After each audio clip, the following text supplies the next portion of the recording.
Saquon Barkley had an amazing 2022 season, and he was really the key part of the Giants' offense outside of Danny Dimes because having Saquon back to his form of over 1,300 rushing yards, 10 touchdowns, and also being a key pass catcher out of the backfield really had to keep defenses in check and in line, and it really did a great job of opening up the Giants' offense for new coaches Brian Dable and Mike Kafka. And here we are, right?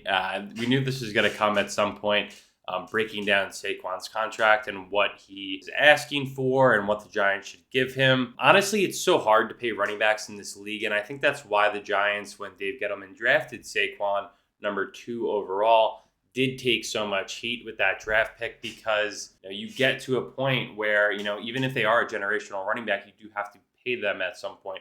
And we do know the NFL stands for not for long. Obviously, that pays especially true to running backs that do not have really the longest shelf life, considering, all of the various other position players.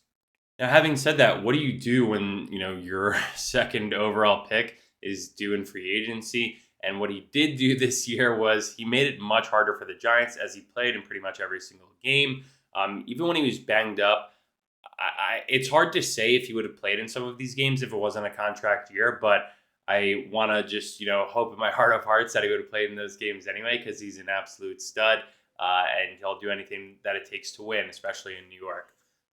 Having said that, when he was originally asking for, $14 million, trying to get in that Christian McCaffrey market share volume, I think that was a little much outside of the Giants' price range.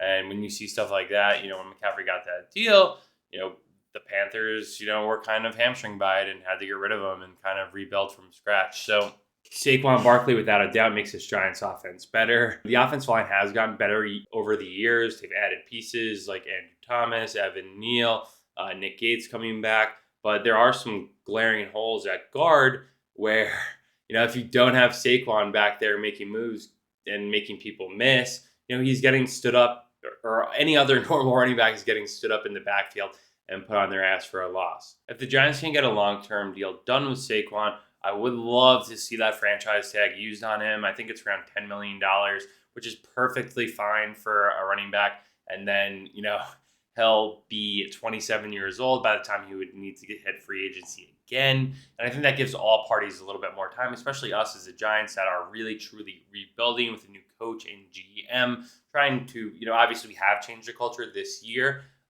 But I think, Saquon could play a huge part in that moving forward. It's just going to have to be whether the money is right. And with a salary cap in place, it's hard to really justify giving all that money to one single running back in a position where the longevity isn't there. The injuries could easily pile up, which we've seen with Saquon, unfortunately, over the last couple of years. But again, it is great to see him return to that form. This previous season where I believe he should have won Comeback Player of the Year, but was jobbed by the media in reporting Geno Smith. But regardless, if the long-term deal is not reached or he, denies his franchise tag or doesn't want to do that, then what happens? Well, he would hit free agency. Would he be a coveted free agent? Absolutely. In a market where there really aren't any free agent wide receivers, you will see running backs names rise much more quicker. I think Josh Jacobs is on that list as well, who also had a great season, last year. And so I wonder what the Raiders will do there. Probably try and sign him long-term too. But it's going to be interesting to see, what the market is set at as, it is a free, salary cap league and, how much can you justify giving to a running back? And if Joe Schoen and Brian Dable think that they don't want to give a certain allocation to running backs and that money can be spent elsewhere to help build a better team, then I think they're going to do that. So at the end of the day, similar to what I've said with my Daniel Jones video, I do trust Joe Schoen and Brian Dable to do the right thing that is best to move the team forward and continue a winning culture.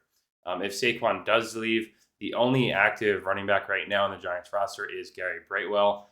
Besides that, unrestricted free agent also Matt Breida. Both of them really played a second fiddle. They only played when Saquon was either resting or was out in that Eagles game at the end of the year when they rested everyone. So there would have to be a lot of changes in that running back locker room.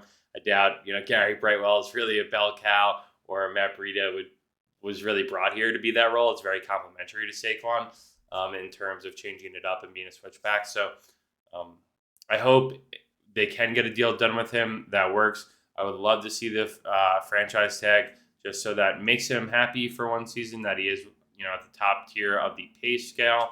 And then maybe they could work out a longer term, maybe like a 2 or 3 year deal after that, right? Because that would get them to be around 30 years old. And that's probably when you're pretty much done as running back in the league, which is kind of crazy to say that he's already like, at this point. But again, I don't blame any of these NFL players at all for trying to get what they deserve.